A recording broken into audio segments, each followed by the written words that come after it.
Sunday feast was I was encouraging people to chant, chant, and plant, plant. And so I'm going to continue a little bit about this planting, but a little bit in a deeper aspect. In springtime, of course, my reason says, Om Namo Bhagavate Vasudevaya.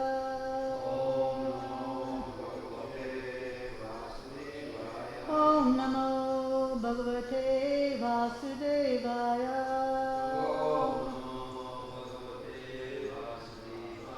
Om Namo Bhagavate Vasudevaya.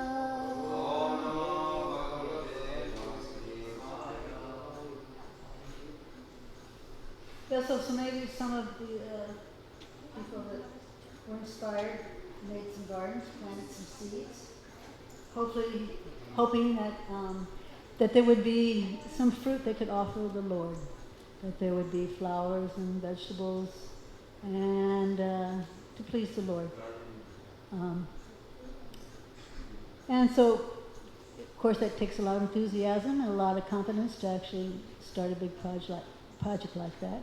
But one becomes very inspired and anxious to give the results to the Supreme Lord in the end. That's our greatest joy. Our greatest joy is to see the Lord happy. And I know when I joined the movement, I was also very enthusiastic and very confident that I would reach the perfection of Krishna consciousness in no time.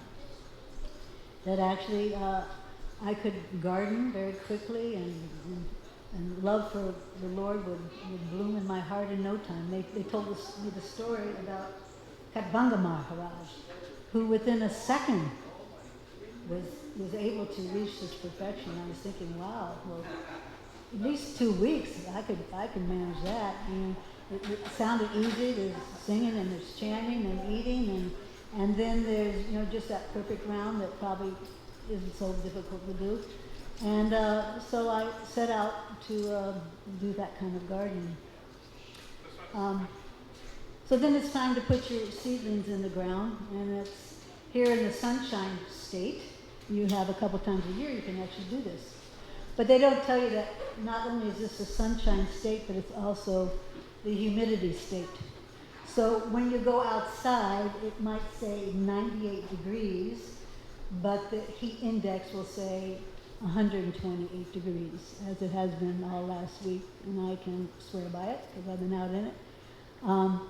And so then you get all excited, okay, I'm going to put these little seedlings in the ground, and you put your hands in there, the therapy of the soil and being close to Mother Nature and Earth, and then all of a sudden, you get red ants all over your hands, right?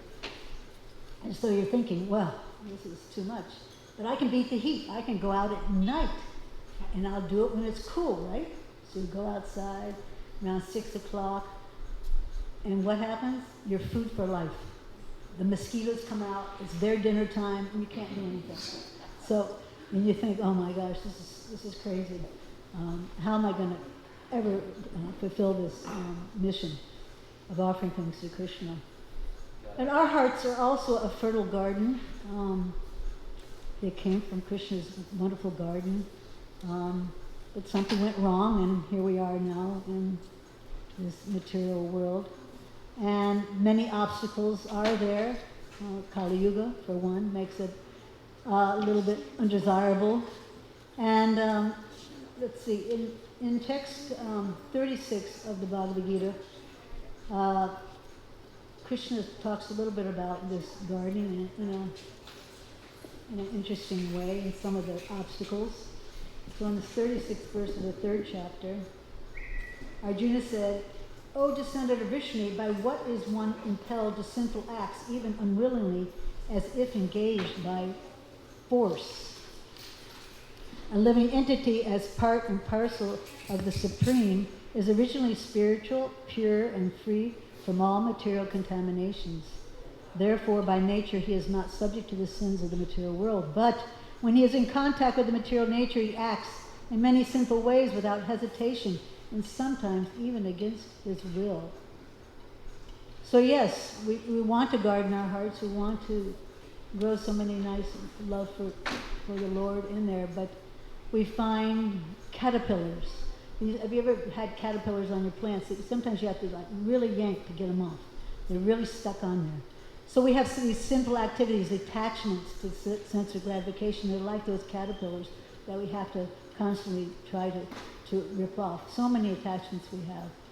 And then there's also stink bugs. Here in Florida, we have stink bugs. All they do, you finally get some little tomato on your plant, and it starts to get red, and immediately the stink bugs know it's time to go in there and suck out all the juice. So you go to get your tomato, and there's nothing in it because the stink bugs have sucked it all out. So these are also attachments. They're our relationships which sometimes drain us of that desire to really serve the Lord and to get out of this material world. So we have to be very careful of all these little critters in our gardens. And of course, Kali Yuga doesn't make it any easier. So it's not as easy as it's advertised, chant and be happy. There are different impediments. But still we go on. And then it becomes summer, just like we just turned summer last week, the 21st, I think, something like that. And Krishna just turned up the heat a little bit. And so you go out in your garden, and you've planted your plants, and you go out there and you see these big giant things, 8 feet tall in your garden. And what are they? Weeds. And you look down and you try to find what you planted. I went out here, one gentleman from North Carolina didn't know much about summer in Florida, so he planted mung beans. And first of all, the deer came and ate half of them. And then, looking for them, I had to pull away the weeds. We're barely into summer, and finally I see a few down there. So they grow very quickly here. Sometimes you think, oh gosh, they go all the way to China or something, the roots. There's a bird that takes little berries from a thorn tree, and he poops out the seeds. And so in one of our permaculture swales, I was in there trying to weed, and there's these thorn trees now growing everywhere. So Johnny Ty and I started to pull on the roots. And these roots, keep pulling and pulling, 8 feet, 10 feet, 15 feet long, and it comes to another tree. And so this is what happens. Where is the mother root? Where is the beginning and where is the end? So in text 37, it reads, the Supreme Personality of Godhead said, "It is lust only, Arjuna, which is born of contact with the material mode of passion and later transformed into wrath, and which is the all-devouring sinful enemy of this world." This is the root. When a living entity comes in contact with the material creation, his eternal love for Krishna is transformed into lust in association with the mode of passion. Or in other words, the sense of love of God becomes transformed into lust, as milk in contact with sour tamarind is transformed into yogurt. So we try our best, and we have the real propensity. Prabhupada says the propensity to love Krishna is there, but there's so many weeds, and it is difficult to find where they start. But here it's describing that this lust is a serious spiritual sinful desire, a very big weed in our bhakti garden. I remember when I was only 4 years old that somehow or other my parents, I had friends all around the block, and I had one little boy who was really my closest neighbor, and I was allowed to sleep over at his house. At 4 years old, no big deal. So go over there, and I was so excited because it was opposite sex, or boy, So it starts even at 4 years old. This is a very deep-rooted, serious root that is growing within us.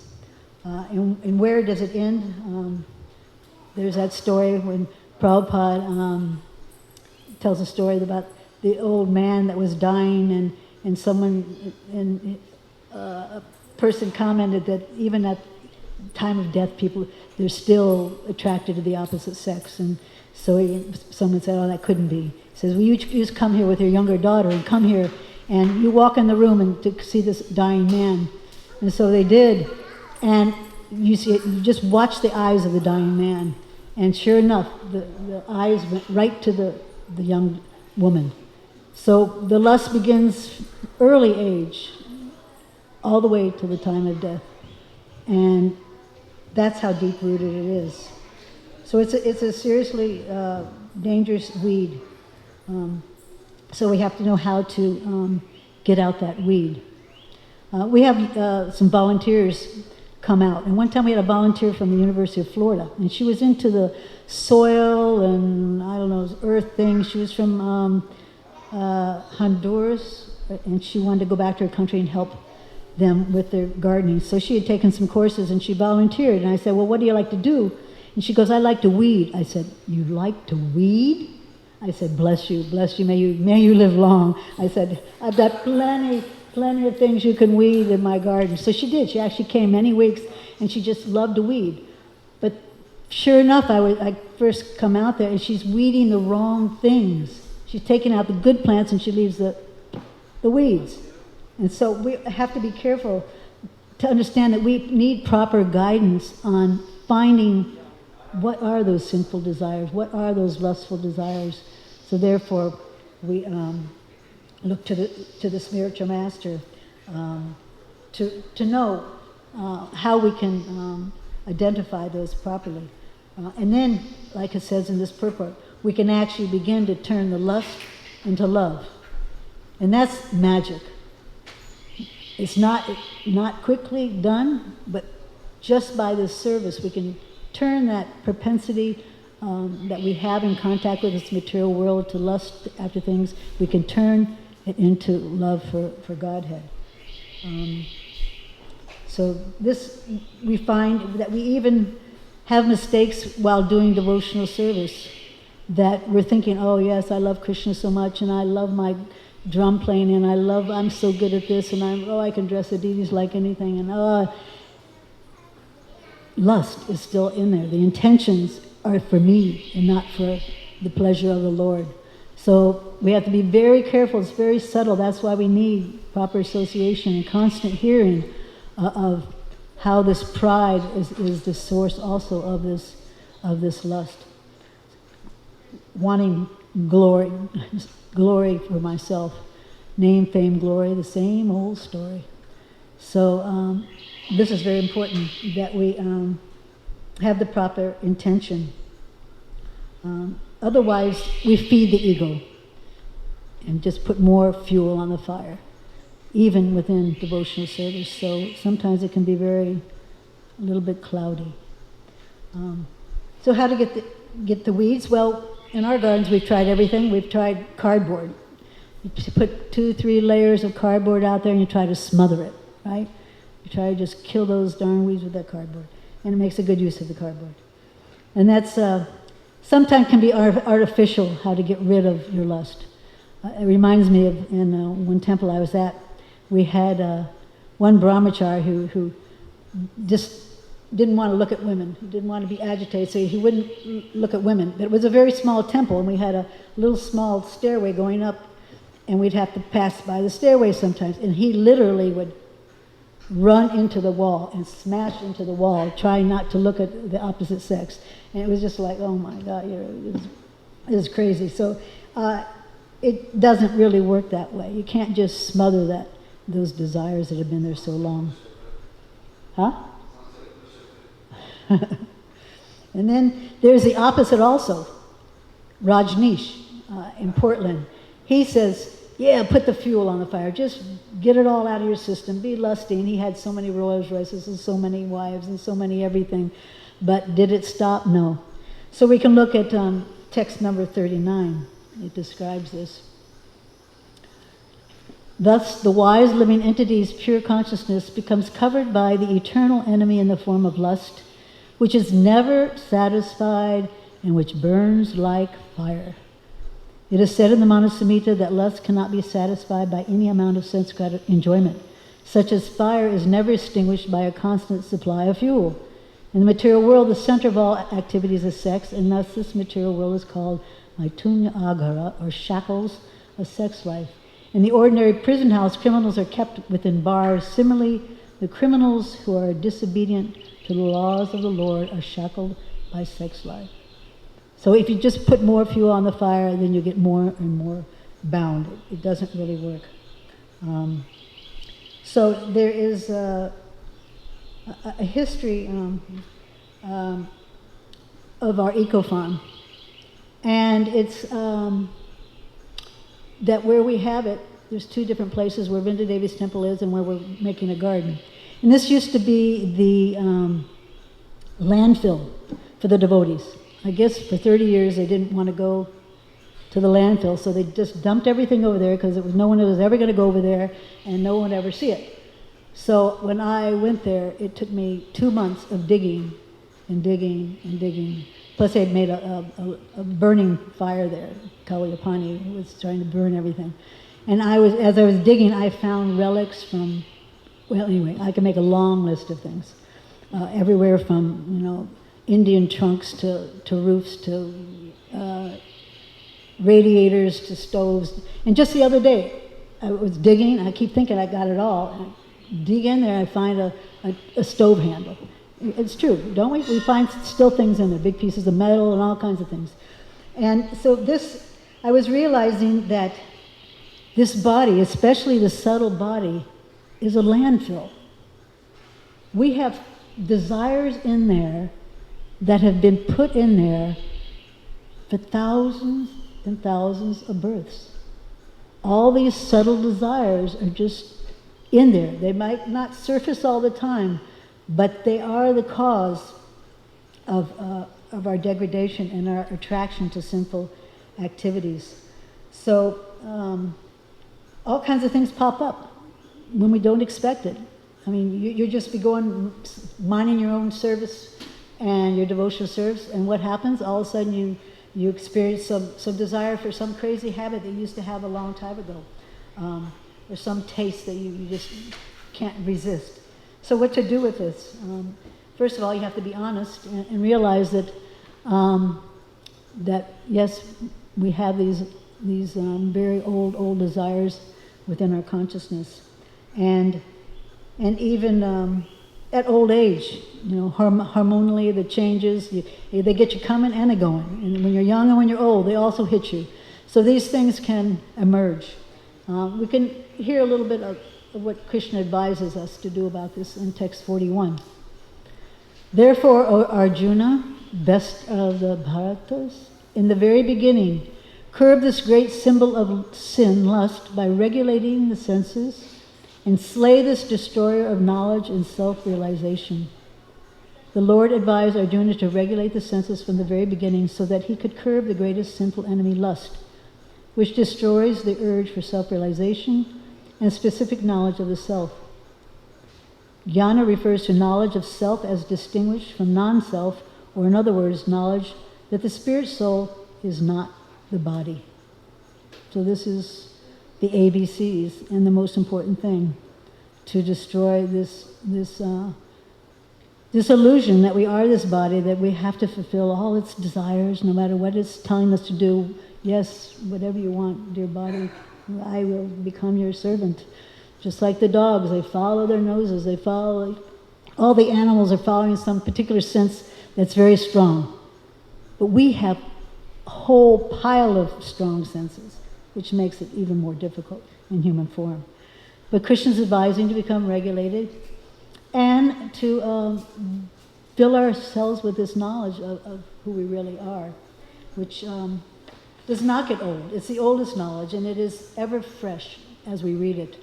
And it is said that an idle mind is Maya's workshop, right? So she will enter as soon as there's a little bit of peace or comfort, thinking, yeah, I'm good, I'm perfect and complete in my Krishna consciousness. Immediately she'll come and sweep you away. So one way to avoid that, and one way to really stay fixed in your devotional service, is to take the vows of becoming a devoted disciple to a spiritual master, then you're locked in. You're locked into agreement that I am going to do whatever Srila Prabhupada says.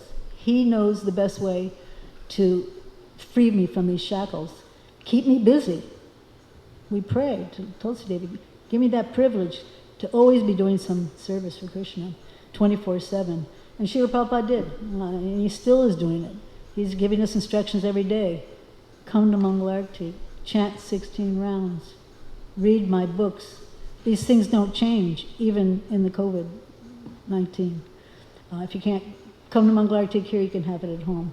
So these things are very important, and it's good advice to be able to regulate our senses no matter what's going on, to become fixed, our mind becomes controlled, we become peaceful, and then that lust subsides. It will subside. So there's a environmental protection office that visits us too often, if you ask me, because we have this swamp over here. I don't know why we bought this property with a swamp, but anyway, we have these people coming out, and one day they see these big elephant ears, and they say, this is an invasive species, you have to get rid of them all. So Padibhushan volunteered, and he dug out all these millions of plants, and someone said, do you want them at the eco farm? I said, well, I guess I could chop them up, put them in the compost or something like that. So we did. We chopped off the elephant ears, and then I asked somebody, I said, well, if we chop up the roots, maybe they'll all start again, and then we'll have it'll be all over the place. So we took the roots to the burning ghat over here. And in a couple weeks, what happens? You can ask over here. They started to grow again. Remember those elephant ears? I said, get rid of those, they're growing again, right? I said, take them to the burning ghat, because they just don't go away, they're invasive.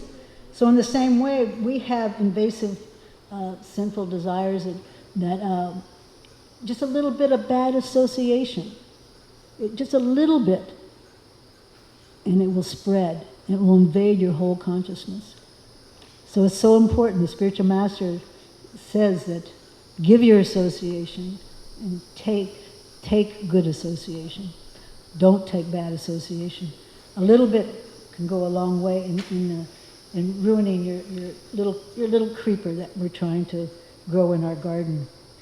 So many distractions, even with this virus and everything, so many distractions, and very much of a challenge to keep bad association out. We might have some free time, and then we just want to turn that little Maya on or something like that, or read this book or do some other thing that we know we shouldn't do, that will invade our spiritual consciousness. So there's also a very nice advice by Bhaktivinoda Thakur on maintaining a very Krishna conscious atmosphere to grow our creepers. He advises that one takes shelter of an ashram. We all fit into some ashram, and we should be honest which ashram we should be in. It's advised that this is like it's like your fertilizer and your weed killer, because you get good association with like-minded devotees. If you're a grihasta, then you can speak about how to raise your children in Krishna consciousness, and you discuss how to maintain. How do I balance my life? And you help each other that way, and read together and associate together. And then if you're brahmachari life, the lust is, you keep the lust out. Everyone works in that way. There's no more sex life. There's that is your ashram, and there's that strength that's there if you keep with that association. And same with Vanapras now. It's a challenge. Prabhupada said it really should happen at 50, that you should separate and find like-minded people that are serious about advancement, serious about cutting off those relationships and working forward towards the goal, which is to become more attached to Krishna and to rid yourself of that lust and actually begin to really turn it into love by getting more absorbed. And so you see in many temples that 50 and older are begging to address the deities and begging to do things in direct contact with the Lord, to incite their spiritual senses and to give them that taste, that higher taste and pleasure, which makes you more and more attached.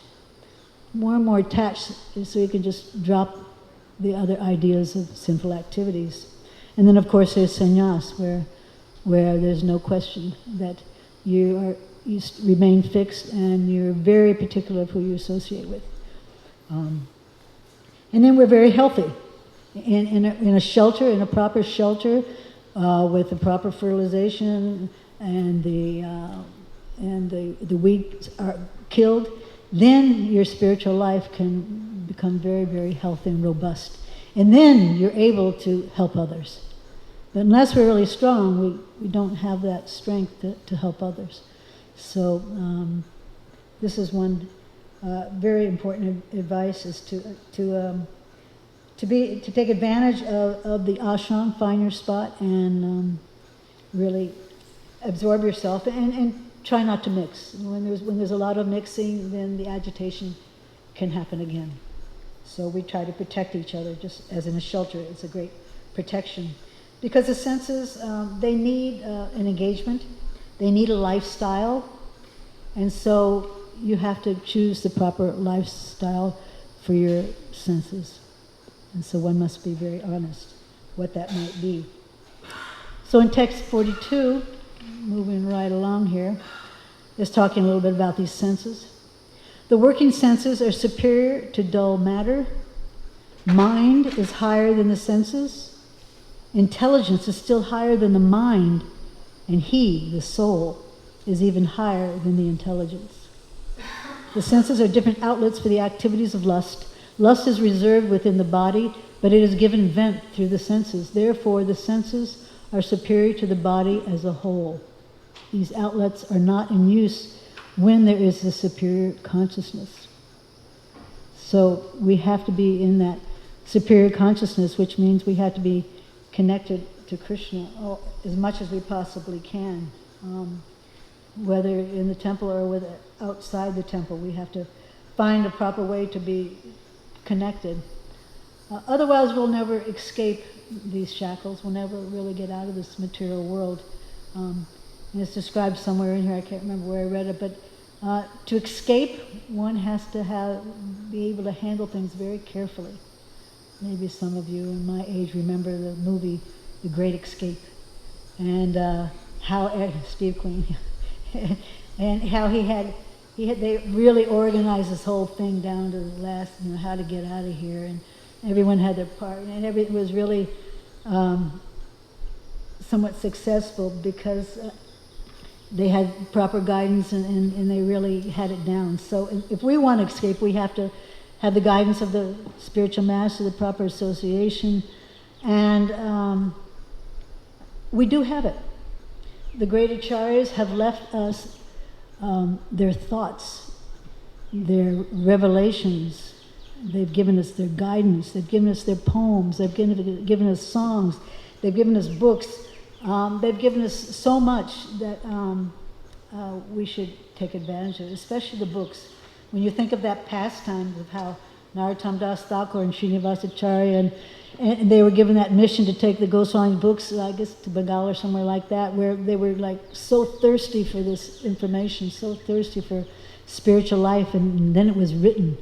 It was not an easy affair writing these books and finding the proper way to do it. If you ever go to that little place where they preserve all the books next to the Krishna Balaram temple, if you get permission to go in there, they have the Goswami's books there on little palm leaves, and you can see all the beautiful rows of pearls. It's like really, you can actually see them.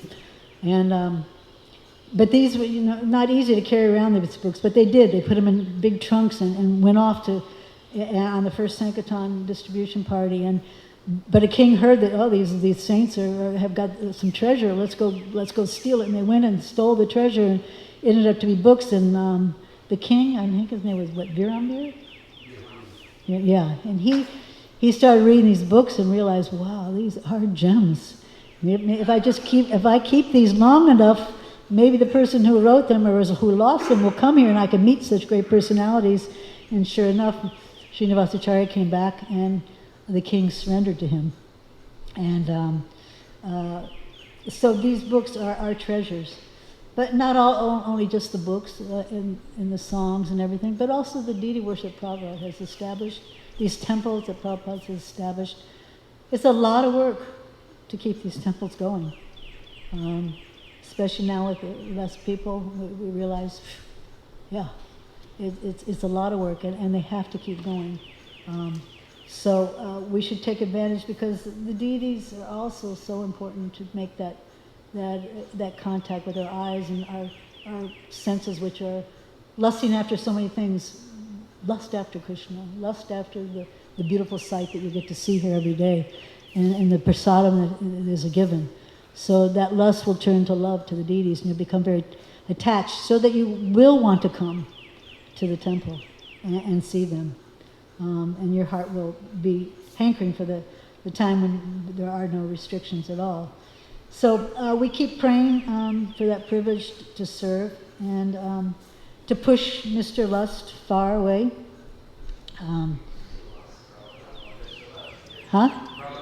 Yeah, Mr. Lust, yeah, to push him far away. So Lord Chaitanya is the master gardener, described in Chaitanya Charitamrita, that he knows how to cultivate this love, and he says it begins by hearing and chanting. The process is for everyone. It's for the amateur gardener and for the pros. You can always learn more.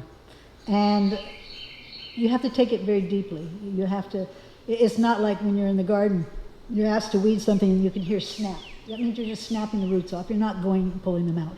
So in the same way, chanting, we don't want just a snappy old sound. We want to really chant our rounds deeply. Really want to hear and the philosophy deeply and take it deeply.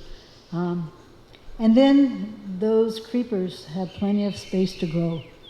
The flowers can bloom, maybe not this lifetime, but the buds will be there. And they might just bloom next lifetime. But we keep watering the creeper, as Lord Chaitanya suggests. And of course, the offenses, they've got to go. They've got to go out. So it's a gradual process. And so in this last verse, it says, thus knowing oneself to be transcendental to the material senses, mind and intelligence, O mighty Arjuna, one should steady the mind by deliberate spiritual intelligence, Krishna consciousness, and thus by spiritual strength conquer this insatiable enemy known as lust.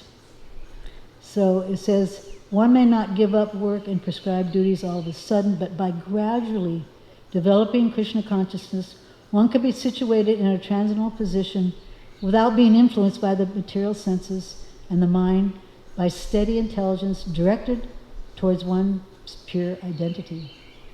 So it's a gradual process. It's not overnight that we can weed our garden and have it all clear, but it's a constant endeavor. And we get the steadiness to go out there in the heat and the humidity and everything else. We keep going there by the strength and determination that this process will work and that will produce this love for Krishna. And it will no longer be lust and be agitating, but it will be soothing to the soul to be able to come here and actually experience some attraction for the Lord and not for those unwanted things that are deeply embedded in with us. And so this is a very scientific process. It makes so much sense. And it does work, and we have so much evidence of that from the previous acharyas. And I think within ourselves we see that we're still here in Krishna consciousness. We're still gardening our creeper and watering it, and are happy doing that. That we soon find out that there's nothing else out there that's really going to make me any happier at all.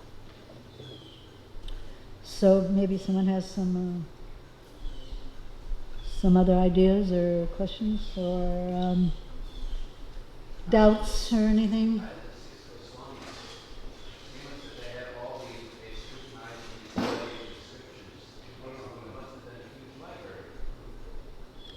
They heard directly from Lord Chaitanya. Their library was in their head. Yeah, Jiva Goswami was writing. Everyone was writing.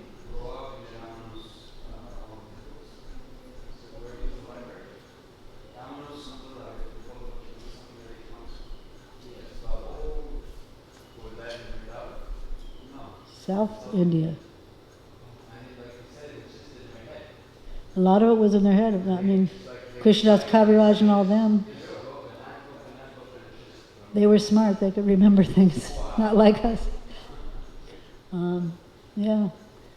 And things were preserved, just like Lord Chaitanya was so happy to find some written thing. Remember when he went down south to the Brahma Samhita and Krishnadas in the, what's the other, Biddle Mangal Thakur, his writing also. What's it called?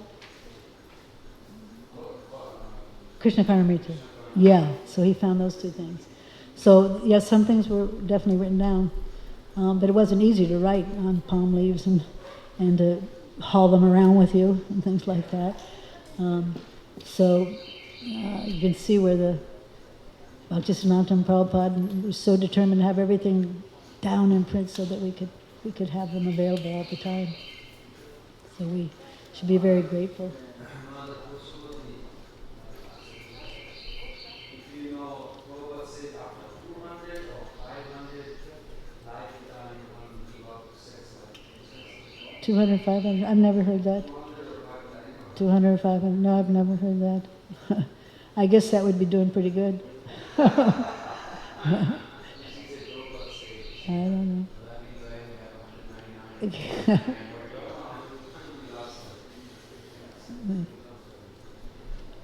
And it's like the hairy sage that got blessed that he would, for every hair on his body, he would have to wait for Lord Chaitanya's association. He would, Haribo, 200, 500 lifetimes. But I see the potency in this process. It's definitely custom designed for this age, that's for sure. So it's going to be most effective. There's really no other way to get rid of this lust. There really isn't. This is the really only secure method. If there was something else, Prabhupada would have told us, or someone would have told us, or we would have gone looking for it. But we know that this is the real remedy. And it's not just getting rid of lust, but it's actually getting attraction to Krishna. That's the special thing. That we're not just negating, but we're going forward. Just like the Buddhists say, yeah, everything's peaceful, I love everybody, I love it, all this. But they don't even know the supreme lovable object. They're missing out on that whole thing. So we have it all. We have the way to get there. Yamunacharya didn't have to work hard on controlling his lust because he was tasting. Right, he could just spit at the thought. Spite it. Spit at the thought. Yeah. I had a question from this morning's class. I asked the question, but it wasn't answered. It said that in the purport, Srila Prabhupada said that the original commentator on the Srimad Bhagavatam, Sridhar Swami, said that there is, that the devastation doesn't come after every month. But then further down it said that Jiva Goswami says it does come after, and so did Vishnu Chakravarti Thakur. So the original commentator, how did they say that was wrong?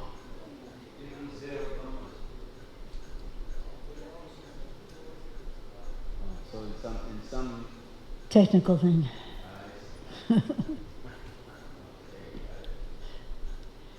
I remember Jayananda Prabhu he gave class in Portland one time, and I just remember it was about Lord Brahma doing the creation. It was very technical, and he was reading it, and then he closed the book and says, I don't know too much about this technical stuff. He goes, all I know, it was about his doing tapasya, penance. He goes, all I know about penance is that you go in that shower and there's the hot water and the cold water. And you have to go for the cold water if you want that else too. So I can't answer your question. But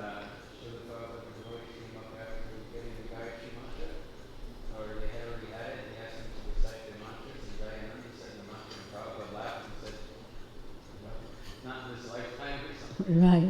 But still, he went back to Gayatri. Yeah. Tamal Krishna Goswami tells the story when they were both chanting Gayatri at the same time, and he got done like in 2 seconds, and afterwards he goes, "What was that?" He goes, "I don't know all those words and everything. I just."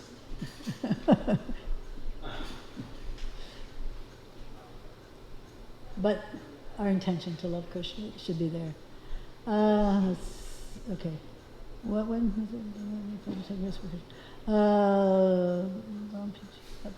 Parampara preaching. Prabhupada was so expert preacher, fearless, and yet he was constantly warning his followers, "I can do this, but you cannot do." Always warning, do not imitate, do not preach beyond realization. Yet he also challenged, do not be afraid to take risks for Krishna, be bold for Krishna. So please kindly expand on this point, important point, to not preach beyond your qualification, but be bold in the service of Mahaprabhu. You give so many nice examples of our Acharya's preaching. Please address how ordinary devotee should draw the line. Thank you. I mean, the very first day that I learned about Krishna consciousness, I was put on the street to tell people about Krishna. You know, we were pretty fearless. We just, that's what you do. Well, I don't know too much, but these books are really, they look far out. And so that's our whole mood. We've taken up that fearless mood of Prabhupada by going out there and preaching, although we're not qualified. But we try to keep it at our realization. So it's a combination of both. Fearless, but do it at your level. I remember one time I tried to approach some scientist. We went to some fair. It was about, I don't know, something about the universe, how it's all put together. And I thought, oh yeah, I made a fool of myself, because it was not where I should go. So I can preach, even though I don't understand everything, to certain people, but there's a point when you can make a fool of yourself. So you have to just be very sensitive to your own limitations, that's all.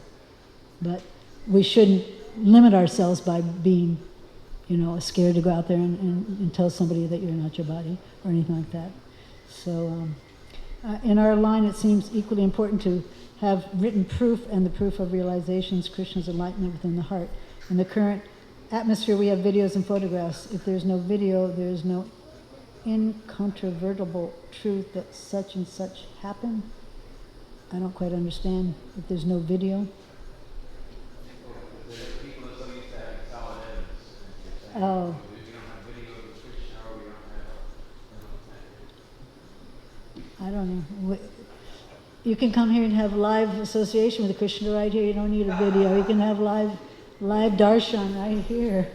You can listen to Prabhupada's is good. He said that hearing is good as seeing. That I haven't seen San Francisco, but he said my geology friend Brahmatirtha has gone there, and he's going to tell me what it's like, so I'll know how to, when I go, what I need. So just by hearing, I'm seeing what San Francisco is looking like. So, yeah, that's all we need. We don't need a video. We have our books, and we have our temples, and we have each other for realization. So we're definitely not going to make up something. Although we have our dramas, that's as good as video. Our dramas are fantastic. We need more of them.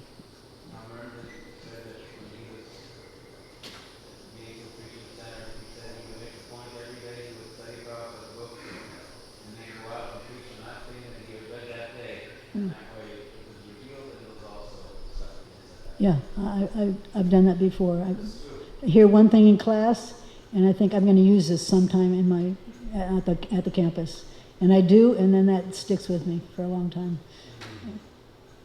I mean, you might have to adjust a little bit, but the point, even exactly the same words are really good to just use the exact same words and see the reaction of the people. Yeah. Hearing, chanting, hearing, repetition, and then it. Hare Krishna, nice to see you. So yeah. Yeah, definitely. So this is a perfect process. So the more we should hear as much as we possibly can. Jai Shri Baba Ki Jai.